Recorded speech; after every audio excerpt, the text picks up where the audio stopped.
Might have started in a lab, might have happened in nature. But here's the question I keep coming up with. If it may have been a lab, may have been nature, we're supposed to look forward, then why did Dr. Fauci work so hard for just one of those theories? Why was it so important to push one over the other? Dr. Barra said, we should entertain all hypotheses. Dr. Fauci had his hypothesis, how this started. We should entertain all of them. But that's not what happened.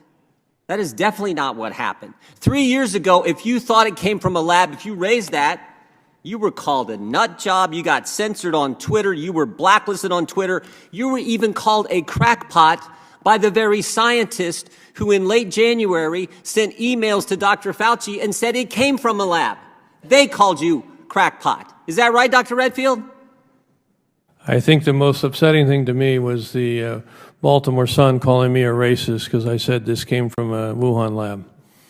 Dr. Redfield, you ran the CDC and you were on the coronavirus task force. Is that right? Correct. That was formed on January 29th, 2020. Is that right? Correct. 2 days later, Dr. Fauci gets an email from Dr. Anderson which says what? Virus looks engineered, virus not consistent with evolutionary theory. Is that accurate? That's my understanding. Next day, I know. Did he share that email with you, by the way, Dr. Redfield? No. As a member of the task force, as the head of CDC, did he share that email with you? No. Okay. Next day, February 1st, Dr. Gary sends Dr. Fauci another email. That email says, I don't know how this happens in nature, but it would be easy to do in a lab.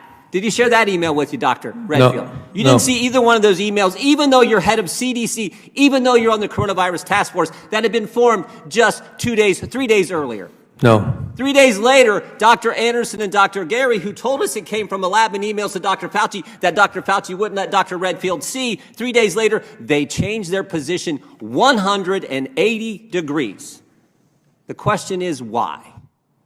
Mr. Wade, why would they change their position that fast when the only intervening event is a conference call with Dr. Fauci, the guy who wouldn't let Dr. Redfield see the very emails that they had sent him, Dr. Redfield, head of CDC on the coronavirus task force? Why would they change their position, Dr. Wade, or Mr. Wade? Well, this question does lie at the heart of the issue.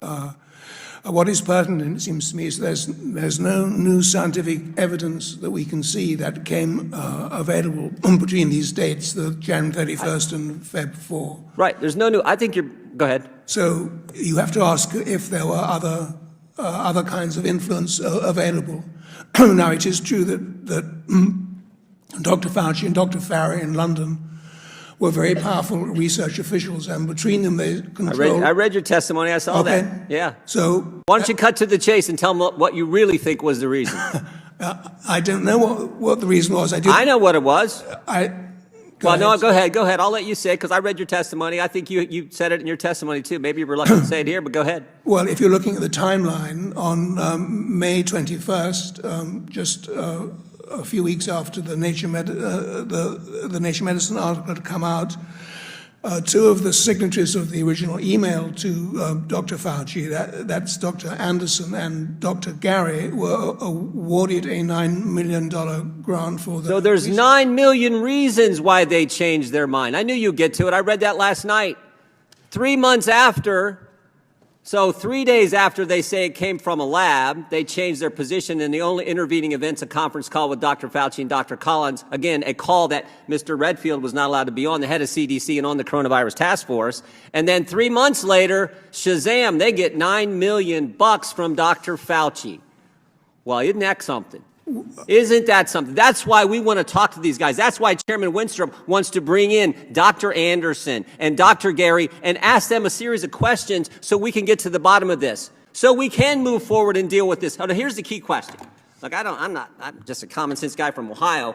I majored in wrestling in college, but I got a degree in economics. You're supposed to get a degree when you go to college. I got one in economics.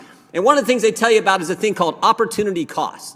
So when you're spending your time making sure that the country believes only one of these theories, you could have been doing what Dr. Redfield was doing in our government, trying to figure out how we deal with this virus. And what was Dr. Fauci doing? He was trying to cover his backside, and everybody knows it. And that's the part that ticks us off, because this is the highest paid guy in our government getting all kinds of money to tell us things that were not accurate. Because we now know U.S. tax dollars went to a lab in China, a lab that was not up to code, a lab that was doing gain-of-function research, and that's where this thing most definitely came from. And Dr. Fauci had to prove, no, he can't have that news getting out. And that's why he did what he did, to the exclusion of a brilliant guy running our CDC, kept him out of the loop. Keeping him out of the loop probably potentially could have harmed America. That's the thing that ticks us all off. And that's why, Mr. Chairman, this hearing is so darn important, and we get to the bottom of really what happened. I yield back.